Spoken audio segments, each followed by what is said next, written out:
capable hands of Jeremy Sera, who's our lead content designer over at ZOS, and Ed Stark, who's our zone lead over at ZOS and responsible for everything you're about to see in the wonderful world of Murkmire. So Yeah, it's been great. I mean, I've been walking around in Murkmire and dying all the time. It's nice. We're in Lil Moth, the festering jewel of Black Marsh, so to speak. Yeah, it's a weird While name. you're jumping and getting invited, how about I give you kind of the broad strokes of the DLC? Oh, accept. Yeah, cool. All right, so this is one of our smaller zones. This is kind of akin in scope and size to Clockwork City. Mm-hmm. It is an 8 to 10 hour zone story. Additionally, we have 2 objectives, 2 delves, 2 world bosses, a bunch of independent content, and a bunch of daily quests. Right. The main story focuses on a treasure hunt for a fabled Argonian relic, the Remnant of Argon. You'll wander around the zone, meet a bunch of the Argonians, learn a bit more about the culture. There you are, and about the Argonians in general. Additionally, we have a new arena, which is a 4-person leaderboard arena called the Black Rose Prison. Yeah. It sounded like something you had to avoid. Yeah. It is not for the faint of heart. That's me. Basically, there is an infamous prison that was built early in the Second Era to house dangerous criminals, and the criminals took over at some point, and now it is controlled by a ruthless gang of Naga, a group called the Blackguards. And there are 5 arenas, which get progressively more difficult. There is a normal mode and there is a veteran mode. As with all leaderboards, you are competing against other players for score. And then the rewards are a new set of arena weapons, which are similar to the Dragonstar or Maelstrom weapons. So they're something that should be more powerful to your character than your average weapons that you're getting around here. But wait, there's more. The ESO loyalty system. We're going to be adding a new section in our Crown store. That section is going to have free unique items for ESO subscribers on occasion, as well as discounts for Crown store featured items. Typically, this is cosmetic. Not typically, this is cosmetic, since that is always kind of our goal. And then additionally, there has been an increase in the monthly stipend. Now we offer you 1,650 crowns per month. So yet another reason to become a subscriber. So, but what are those extra categories then in the Crown store? So it's going to be one new category, which is the ESO loyalty section. And in that section, you can go there regularly, and it will feature things that you can only get from there, or discounts for featured things along that. So there might be and I'm just throwing random stuff out, since that's not my business, but for example, we might offer a pet at a reduced discount to somebody that is an ESO Plus member. Additionally, there might be a cool cosmetic pet or hat or something that you get simply for being a member. This is similar to the idea of what is it, PSP Go and Xbox Live. The idea that for having the subscription, in addition to just having access, you also get some cool new toys. Yeah. Bragging rights. I'm sorry? Bragging rights. Exactly. Yeah. Similarly, we also have updates to Cyrodiil. Now we are going to include destructible mile gates and bridges. This actually allows you to much more effectively control the flow over the zone. Any alliance can siege a bridge or a mile gate and or repair them. Once they're destroyed, players have to either repair them or find a different way around. So in some cases, they'll break a bridge and you've got to go the long way, or there is no long way and now you need to fix a bridge. Structures aren't owned, you just capture them. You don't capture them or get AP for repairing them, but they substantially change the way other players can move around the zone. There's also been a few new outposts added to ensure that everyone has an equal number of attack and defense points. So really, cooperation is key now because you really have to communicate beforehand what you're gonna do, so you know what bridge to defend and what bridge to destroy.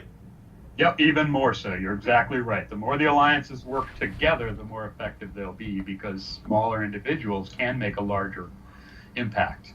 Yeah. There's also a new addition to the housing, which is called music boxes. Basically, it's a new housing furnishing. Well, it's a music box, but it features some of the cool ESO themed music that you've heard only in music box kind of Chinese style form. And you'll get that from the Crown Store bundles, crates, and as ESO loyalty rewards. Oh, cool. And then lastly, major quality of life improvements people have been asking for forever. You can now reorder your characters. So if your main is the 5th character down, you can bring them right up to the top of the list now. So that's nice and easy, and that's a character select. Nice. And those are kind of the broad strokes, but I probably bored you enough with that. How about I give this over to Ed, and he can tour guide us around Murkmire. All right, cool. Okay, yeah, and stop me if you have any questions, or we can talk as we run around. We're starting, of course, in Lil Moth, the festering jewel of Black Marsh. It's a historic area. As you can see, if we look out to the south, there are all these little inlets and such. We have, instead of like most of our coastal cities, we don't have access to giant ships here. They have to use little coast runners to get in and out of the zone because the coastline actually changes a lot. If you look at other maps for Elder Scrolls, you'll see that the Black Marsh coastline does change over time. We're not going to go all the way out to the south or anything, but I thought I'd run down here. You can see a lot of this water that's really, it's ankle deep in some places, but it gives you the idea that on some days or some years it might be neck deep. Yeah. So we run around here. There's this big ancient wall, not Argonian structure, probably built by some Imperials. The Imperials have been trying to invade Black Marsh for centuries. They finally just kind of gave up. Why? Partly, the Argonians have a unique way of defending themselves. They retreat into Black Marsh, and because Argonians can breathe underwater, they just go into lakes. Right. They just hide out. And the marsh itself defends itself. As you're going to see when you've been running around in the zone, the marsh is actually a dangerous place just on its own. Very. But here we see some Imperial buildings. Imperials, tried building a city here, but they sank into the swamp. They're ruined. There's a stockade over here where there's some justice gameplay, but for the most part, Lil Moth is a city of two types. You've got these ancient, well, not even ancient, these old buildings that are ruined, and then you've got the Argonian structures, these beautiful stilt huts. Let me see. Beautiful stilt huts and such that the Argonians have built because they recognize that the water level is going to change, so they can build things that can survive the tides and the rains and the different storms and such. Slow down, we're not actually caught up with you. Okay. Necessary. So whoa! The lusty Argonian footman? Oh. Okay. Thank you very much. Like here we got a little ancient shrine of Sithis, but these newer construction, the Argonians realize that, next year Lil Moth might not be exactly here. It might get washed away. They're ready to pick up and move if they have to. But in the meantime, they've got a nice little marketplace. We've got a bard here playing a vassasaddle, which is like a frog-driven bagpipe. Our audio engineers did a wonderful job. Brad, Derek, Bill Mueller, those guys, they came up with some pretty interesting sounds for the Argonian music. Just picturing them in an office squeezing frogs. Yeah. The frogs like it, though. They're all little princes and princesses, right? I didn't say kissing, I said squeezing. Yeah. A kiss and a squeeze. I know how it works. Yeah. But yeah, most of the important buildings in Lil Moth are built up on these stilt huts. Like here's the bank over here. and there's the crafting stations a little off to the west. So players will have an easy time moving around because they don't have to go up and down ramps all the time. There are a lot of these little bridges.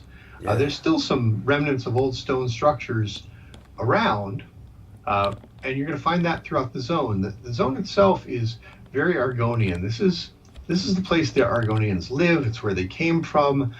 We've always seen Argonians as slaves or refugees or warriors. Now we get to see them in their natural habitat. This is where they were meant to be. So a lot of, while Ilmoth is very cosmopolitan, you've got people of other races here too. It is the Argonian homeland, so they're in charge. Any questions so far? Or? Yeah. So the inspiration, is that like from places like Indonesia, where the houses are on stilts and the water level keeps changing? That is some of the idea behind it, yes. I mean, one of the things that we spent some time thinking about is how would you actually live in an environment like this if you were not just an Argonian, and even if in an Argonian, naturally we can't have everything underground. Right. For no other reason than not all of our players can go underground. Right. But yeah, it's something that we actually, when we're working out these areas, we spend a fair amount of time thinking about what are the biomes, what do things look like, where are the lakes, where are the rivers, things along those lines. So in this particular zone, we actually have picked out 3 different biomes. This is the southernmost, and this is kind of the coastal swamp, but you actually get further into more of the thicker forest. We looked at a lot of different swamps and fens and everything. I mean, we looked at things in South America, in Africa, in southern United States, Louisiana. But we also looked in Europe. There are places in, southern England, these fens that approach the ocean and things like that you don't think of as Argonian swamplands, but we tried to pick up some knowledge from all over the place, and our world builders and our fixture designers, our biome creators, they did such a wonderful job just mixing and matching stuff so that it all looks like it flows together, but it's not just one thing. I mean, you can look at some of these trees and say, oh, that looks like it's from like an Amazonian rainforest, with the roots that extend up out of the water. Right. But, then we have differences. We have a lot of different things going on. And also, it's a swamp. So why would the Imperials want to take the land? Because there's like hardly any gold to be found here, or any minerals. So. Well, there are a lot of treasures. Really? There are a number of things. Keep in mind that swamps and wetlands and things like that, even if they don't necessarily have, you just passed one of their treasures right there on the left, a scuttle bloom. So even though they may not have like big gold mines or coal mines or things like that, they do have a massive amount of natural resources. You notice everything in the swamp is moving and alive. There are plants and animals, things like right here, I'm sneaking up on a scuttle bloom. All right. This is a thing that you can loot. There are all these things that alchemists and enchanters and stuff would want. So Murkmire has just an abundance of natural resources that the Imperials would want. Plus, the Imperials are kind of all about conquering stuff. They want to be able to say, we own the known world. Yeah. And they just haven't had a lot of success in Black Marsh. Over to the northeast here, we just kind of passed one of the Argonian Zanmirs. It's an ancient pyramid constructed by the Argonians. They don't build like this anymore, and you can see this one is actually sinking into the swamp. But we're going to have a number of adventures that take you into some of these Argonian ruins. Excuse me. A number of these Argonian ruins that will, make it so that you can learn about the ancient Argonian lore as well as the current Argonian, outlook. And part of the quest is actually about determining the future of Black Marsh. Really? Yes. Yeah. I'm not going to give it away, but yeah, that's a big part of what we're trying to do. So we're really trying to tie the ancient lore, past stuff into the future, and I think we did a nice job. Lehman Tuttle, our lead writer, came up with a terrific story that ties all that stuff together. Are you serious? Are you saying Famia is right? I'm not going to say whether she's right or wrong, but she's definitely, You're further along than others. She's definitely asking a lot of the right questions. Okay, yeah, that's okay, amazing. So let me see. Speaking of the past and everything, up here to the northwest, we got a couple of little huts and such coming up. And if you're familiar with some of the other Elder Scrolls games like Arena, Black Marsh has made an appearance now and again. And one of the important towns in Arena was a place called Alton Mere Hall. All right. Well, that's in Murkmire's future. So what we've got here is Alton Mere Hleel, a little trading post. It's just right now it's just a couple of buildings, but when you come upon it, a lot of our lore hounds for ESO or for Elder Scrolls in general are going to recognize it and say, "Hey, wait a minute! This is someplace I've visited before or will in the future, depending on how you look at it." So again, you see the illustration of we got these little rivers and tributaries. People get on these boats, take them out to larger ships in the ocean, do trading, come back in, and so we're trying to set up what looks like a logical, interesting environment, an economy and everything. But the Argonians are also big on having fun, and here they've got this weird little arena, where they play a game that other members of other races just struggle to understand. You can see there are a couple of Argonians dribbling what look like little sort of soccer type balls, but if we had time, we could talk to some of these NPCs and they could try and explain this game to you, and I can assure you will be more confused once you leave than when you started, because the Argonians are just kind of weird. Okay. This is also one of the distinctive characteristics of the Argonians that we tried to convey is they're actually very much in the present tense. They're not super worried about their past. That's one of the reasons why Famia is so interested, because she actually values it in some respects more than they. So this is a good example of they're doing something in the present. This is this thing they enjoy, and they're dealing with their current problems. But when you talk about something sinking into the muck and things like that, that was in the past. They're not particularly worried about that. So that's just something we tried to kind of convey through things like this, as well as kind of the story. Nice one. Also, because soccer is, of course, that was an invention of the South American Indians. And they're also we in definitely took some rainforest. inspiration from that, although in one of the quests you actually get to hear an NPC explain or try to explain what's going on here, and you'll notice there are some definite differences. Okay. Audience participation is a big thing. So off to the left here, there's a little campfire. I wouldn't bother those guys. They are blackguard stalkers. Oh, what the heck? I'm going to shoot them. What? Sorry, I'm wearing heavy armor. I want to try it out. Actually, that's a good point. Ed is actually wearing our heavy armor in the zone, which is called the Champion of the Hist. Once you have 5 pieces, it actually helps you with ultimate. And I am actually wearing the Bright Throat's what is it called? The Bright Throat's Boast, which helps me with magic regeneration once I get my 5-piece. There's also a medium set, which is the Deadwater Guile, which is also more about ultimate generation. You'll get those through either looting different bosses and their different mobs that you kill, or for quest rewards throughout the zone. We meander maybe towards the Fen Necromancer? Yeah, let's do that. Over to the northeast, though, if we can avoid that Wamasu, you can see one of our interesting plants here. Remember I said that the Argonian swamp, Black Marsh, is pretty much deadly on its own. If you crouch down and look at that mantis-like plant there, you'll see that it glows almost exactly, or actually exactly like one of our traps. Yeah. That's because it is one. These plants are actually deadly traps that you can disable, but you can't really kill. This is a lantern mantis. Let me come back and I'll show you what it does if you aren't crouching down. So it stabs at me. But if I'm smart enough to sneak up on it, I can disable it temporarily.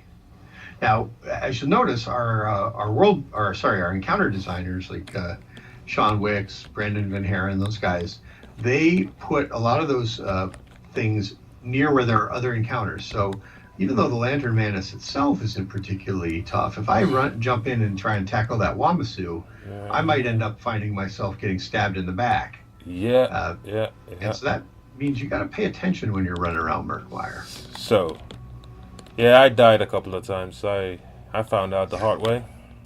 Yeah. Well, then we've done our job right. So where did you want to go next? I was thinking we're pretty close to the Bakzul, or our Fen necromancer. Maybe we could at least poke our heads through the door. That's right. Try and beat him up if we like, though of course he is tuned for 4 players, so that may be a bit much. Mm-hmm.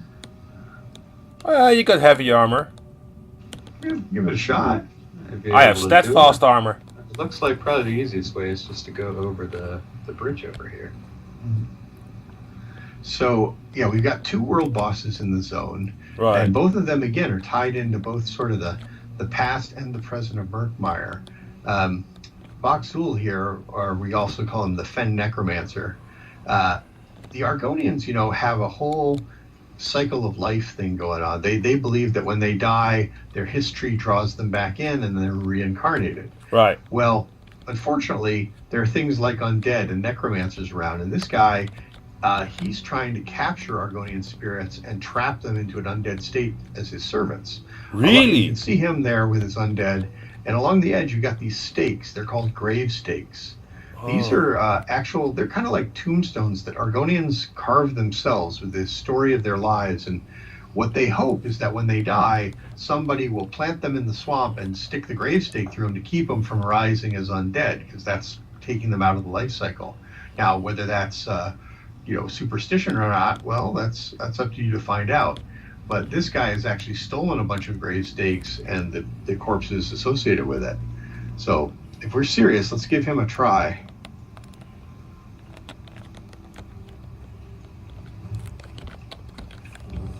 So again, this is typically geared towards 4 players, so we're probably going to get rolled, but it's a good example of what you can do. We also have group dailies that help guide you in this direction, but this is one of a number of areas that we try and add to the zone to ensure that even if you are a group player, there's still something to do in this particular zone. I think this guy was set up by Jared Bearlew, right? Yes, sure, that is correct. And he did a really nice job making this nasty guy feel a little bit more different than our other necromancers. I mean, he's using special Argonian ones.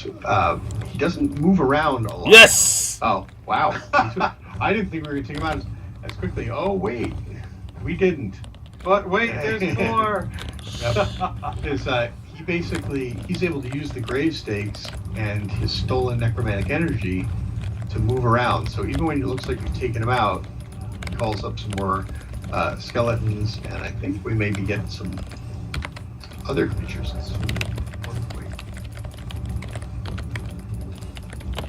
Yeah, I think he did a really good job with these fights. They've been a lot of fun. No. And something in Murkmire I think we did a pretty good job of is putting some interesting mechanics together for people to get check out. Oh! No. Push Jabberjaw. Oh. Alright. I blame society. Fuck. I died. Oh, I'm not the only one. Let's revive in place and regroup at the entrance. I don't think we're going to be able to beat him, but that was fun. But yeah, that's basically the way this works is you could beat him repeatedly, but then he will continue to respawn, and I appear to have aggro too. So yeah, let's get out of here.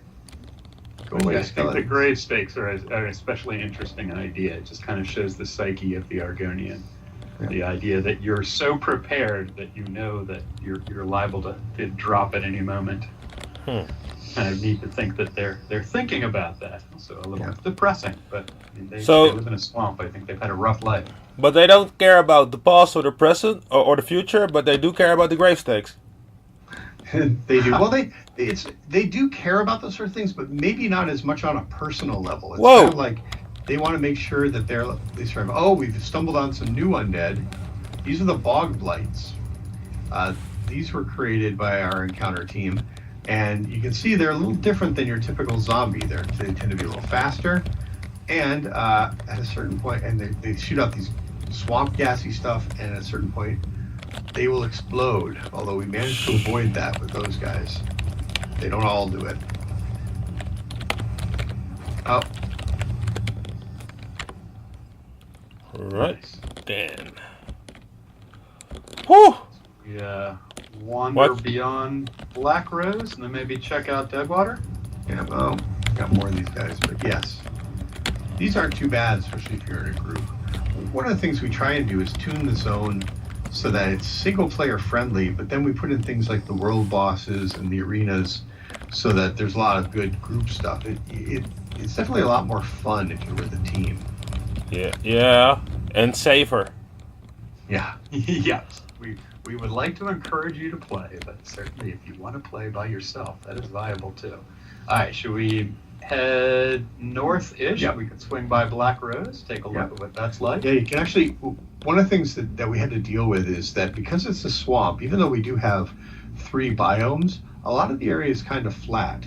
But if you notice, as we're looking at the Black Rose Prison from here, you can see that fog and that mist. That's something our biome team did that really not only brings things in a little closer, but also makes it feel, spooky and murky, even during the daytime. As you go further and further into Black Marsh and into Murkmire, you are going to see that things get darker and more dangerous, just from a feel standpoint. And that's because the base pop gets nastier and the encounters are tougher. So we wanted to give the player kind of a visual warning, and say, hey, everything isn't all bright and sunny like it is down the southern coast. Aww. And then we don't need to wander in here, because this will definitely beat us up. All right, bye. But yes, this is Black Rose. This is where there are 4-player arenas and the leaderboard and the arena-style weapons. And if we continue further north, we can head over to the Deadwater tribe, which is a kind of unique tribe in the Argonians, in that they are comprised of Naga in addition to regular Argonians, which has a much different sort of profile. The weird thing is, though, and again, our encounter designers have stuck him near a crocodile. Yeah, I'm pretty excited about the arena. We've been looking for a little while to do another 4-person arena, since I know people really like the Mulstrom arena. Keep kind of in that vein, but naturally we are big on multiplayer. Those mosquitoes, by the way, I had a brood mother. Yeah. She beat me up twice, so then I just ran away, They are deadly, yes. I mean, one of the key bits for the brood mother is when you kill it, step back, because it has an expanding ring of basically larvae, which will then attack again. So you'll beat it up and then die to its children, effectively. Thank you. Like you are watching, indeed. I say this because it's happened to me dozens and dozens of times. I don't know why. I know it's going to happen, and I still don't step back quick enough. So this brings us to the Deadwater tribe. You can actually see their history in the distance. Yeah, if you notice, one of the things we're trying to get across is that the histories really kind of govern the nature of any individual tribe, and we've got 2 major tribes in Murkmire. We've got the Bright Throats who are off to the east, and then we've got the Deadwater who are here up in the northwest. And if you look at the Deadwater's tree, you can almost kind of figure out what the mentality of the Deadwater tribe is. They're very xenophobic. They are have a very fortress mentality. They built their village amidst some old Argonian ruins because it was strong. Their tree is very strong. If you come up and you look at some of these guards, I encourage you to zoom in and look up close at their faces, because they're a completely different type of Argonian. They're called the Naga. They're still Argonian, but their idea is that strength is the only way to be one with the Hist and to fulfill their destiny as Argonians. That plays very strongly into their contribution to both the zone story and the objective quests that they give you when you get up here. As you can see, we come up here. They're training for battle. Within their village, they think of themselves as the defenders of Murkmire. They don't want other people around. They're not even crazy about other Argonians, to be honest. But as we come around, you know, they're not evil. I mean, they're not going to attack you on sight or anything, but they're not crazy about you. But one of the things we learn is as we come up here, that's a fairly small portion of their village. The rest of it beyond here is all overgrown. There's nasty creatures out here that have taken over this part of the village. Even their history is partially exposed to deadly plants and deadly creatures because maybe the Deadwater aren't entirely right. Maybe the idea of not working with others has really hurt their tribe. So, you know, we see that's one of the problems you're going to have to help them solve. They're going to have to figure out how they can make their own way in the world, and you're going to get to help them. Right. Sounds like a good subject of an objective quest. Yes, it is. And the Bright Throws are the exact opposite. I mean, they're Hackwings. Kill the Hackwings. These are one of our new creatures, kind of like little velociraptors from Jurassic Park. They're deadly, they're fast, and in a group, if I was alone, I would probably be dead right now. Fortunately, you guys are here. But anyway, I was saying about the Bright Throats, they're very open and outgoing, and you know their history is very open as well. But you know that causes problems too. It's not like we're saying one tribe is right and one tribe is wrong. In a lot of ways, you have to help decide that. Right. But it's like weird because I mean those Deadwater guys. Why don't they try to take over all Murkmire because they're the only true warriors? Exactly, but the thing is, their population is getting smaller and smaller. That comes in play in their objective quest. You're going to find out why they haven't just tried to take over Murkmire. Right. Because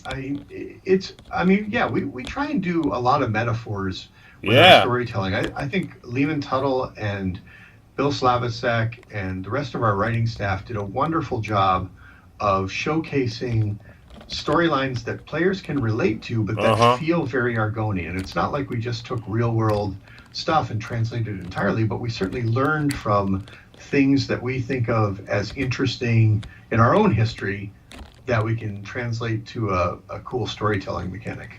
Right. Oh, hey, Jeremy, one of your favorite things is right over here to the northeast. See where I am? Oh, yeah, sure enough. Oh, wow, and the corpses too. Yeah, so this represents two different monsters that we have in the zone. There's that snot-looking thing, which is called the Voroplasm. It is kind of like a blob. And then you see beyond that, there are skeletons that actually have been resurrected by that blob thing. That's why they have the green blobby bits. Yeah. So the Voroplasm is an entity that can actually attack you and then ultimately take over your corpse. So this is, I think, that turned out really cool. Not you, the player. This is a fictional conceit, mind you. But yeah, I think Why? Enough talking. Come on, we gotta poke it at least once. Yeah. But yeah, I think these guys turned out really cool. It was a very neat thing and very uniquely Argonian. I thought one of those is something that is part of ESO lore, but it's never really been explored much before. We have a whole quest that talks about the Voroplasm, where people think it came from and what people think will happen with it. But you know, as with a lot of our lore, you kind of have to make up your own mind as you determine the clues and find out the interesting stuff, what you think is true and what isn't. So, well, this guy at least didn't get turned into a Voroplasmic corpse.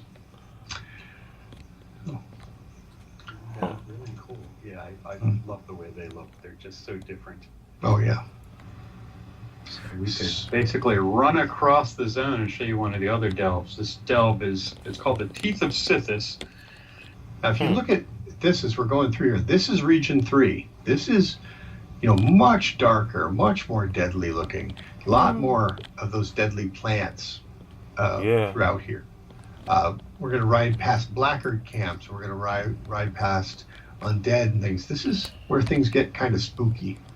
I would definitely suggest that if you're adventuring up here, getting a group together is not a bad idea.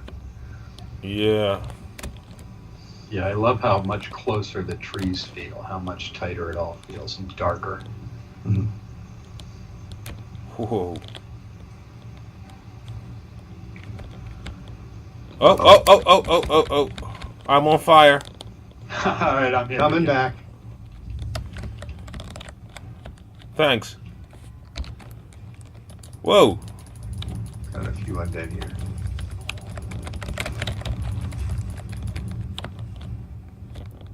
Okay. That wasn't too bad. One of the things you'll also notice that we put in, well, maybe you didn't notice, when you go into combat, if there are any of those trapped plants around, you will get the aura around them, so you don't, it makes it more difficult to just accidentally stumble into them. We didn't want to punish players for, getting into a fight. Okay, all right, we're coming up on the Teeth of Sithis. It's going to be kind of to our northeast.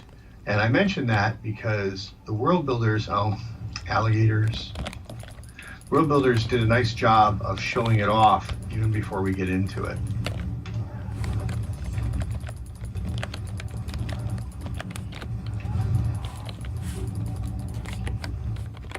Yeah.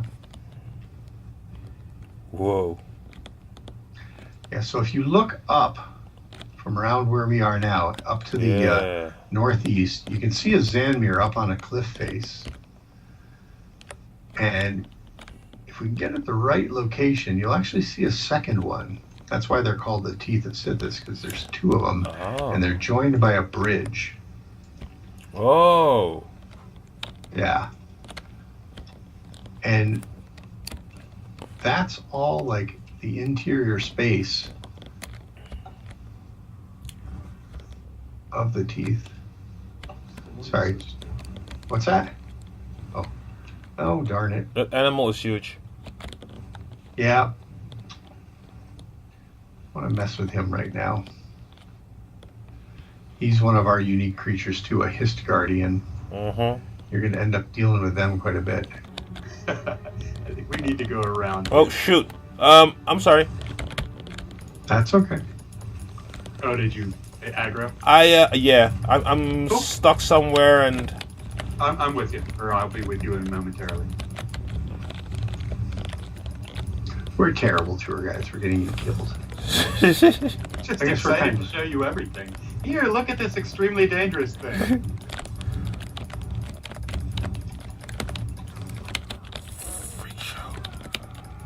But yeah, as you get further into this region, especially, the blackguards take over more. Uh, Wander around and hit this entrance. One of my favorite things is up on the right here. Again, up in the trees. Straight ahead, yeah. Is it Dominus Fathom? Is that what it's called? That is a old sailing ship. what? And nobody knows how it got there, but we do give you some clues.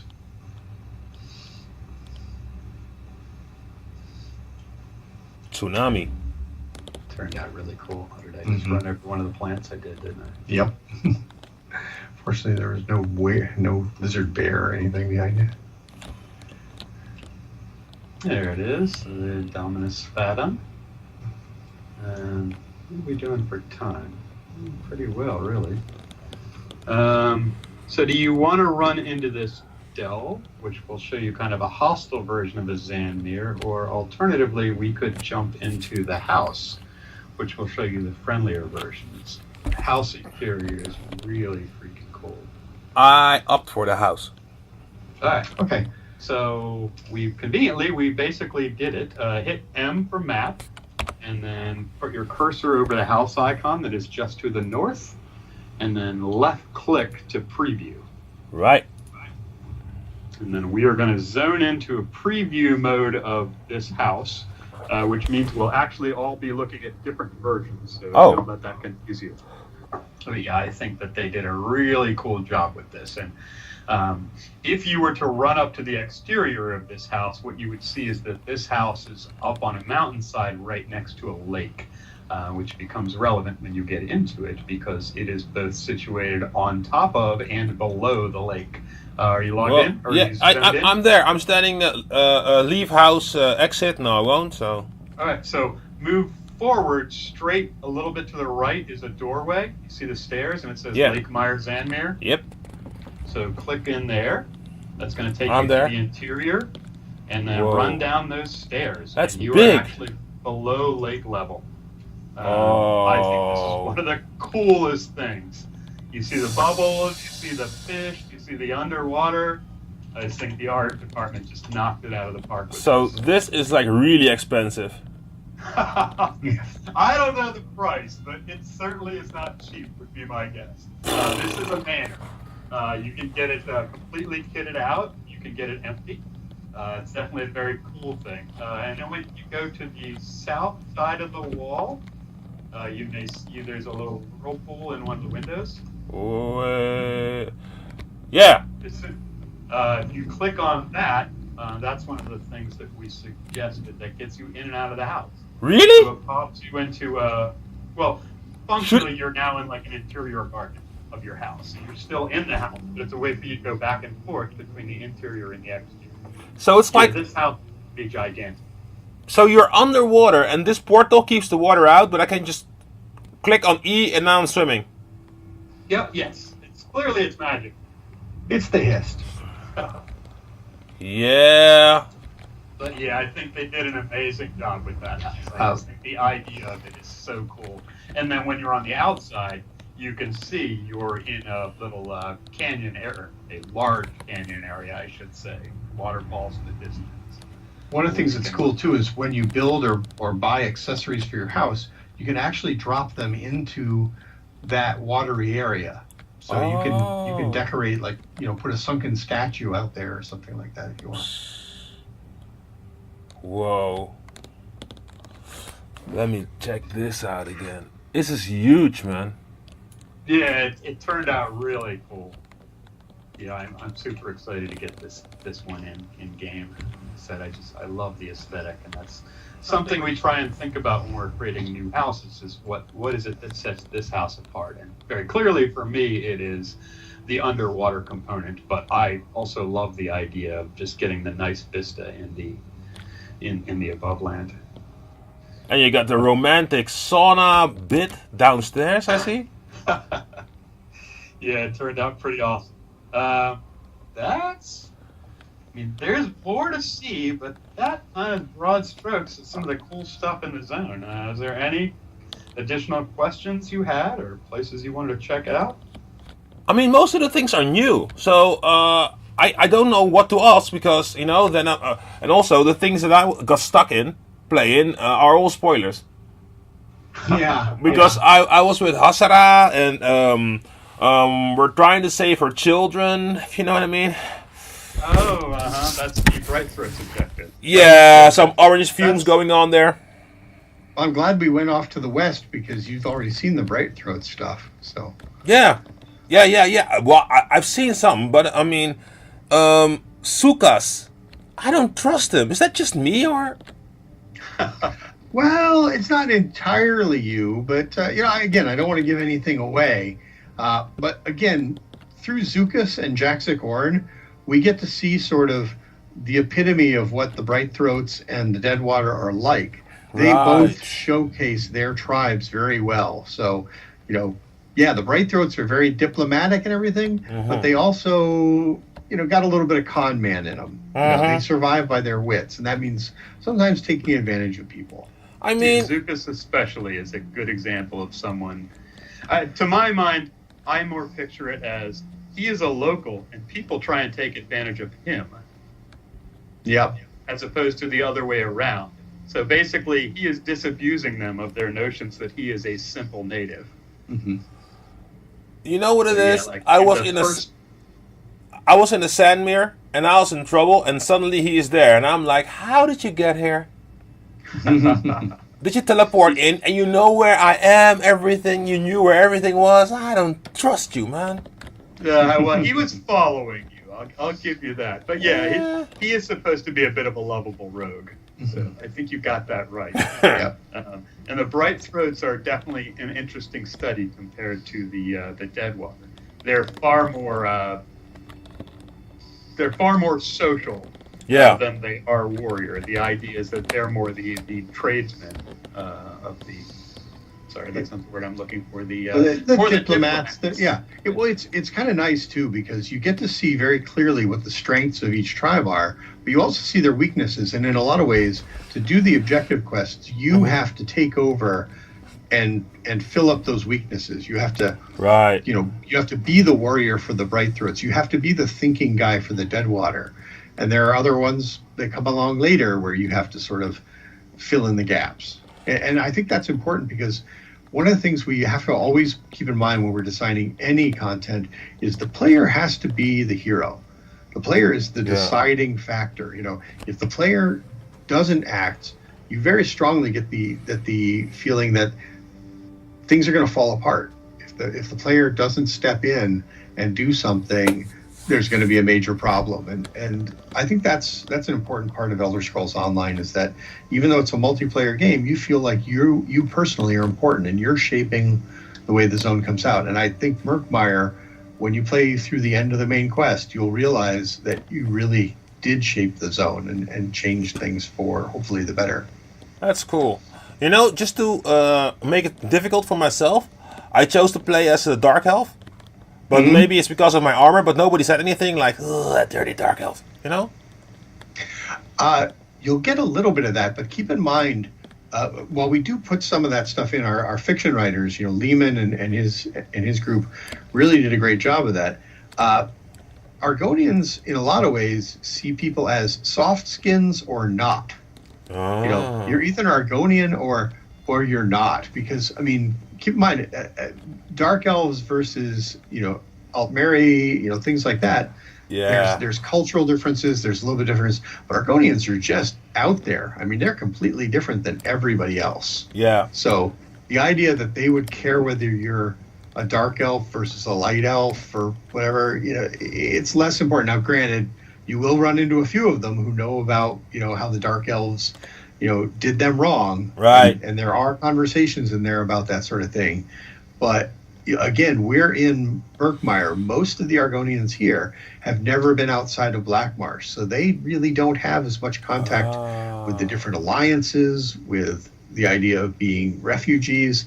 They're home. They never left. Yeah. Actually, interestingly enough, though, we do try and pay that off, but like he's saying, that if you are an outsider, you're an outsider. But we also pay off if you're an Argonian. They'll recognize that you are an Argonian. But similarly, you are still an outsider. You're not from around here. So we definitely try and pay off your character choice where possible. Yep. So we're starting to run down on time. Is there anything else you had questions about? So for the main quest, you said it wasn't that long. How long would it take me then to finish the whole quest? The main quest line. I'm not sure I said that. You said it wasn't that big. The better part of 8 hours. I might have meant compared to a chapter. Okay. It should be, what is it, 7, 8 quests? It's 7 quests, and that's assuming you just go through those and don't do the objective quests or anything like that.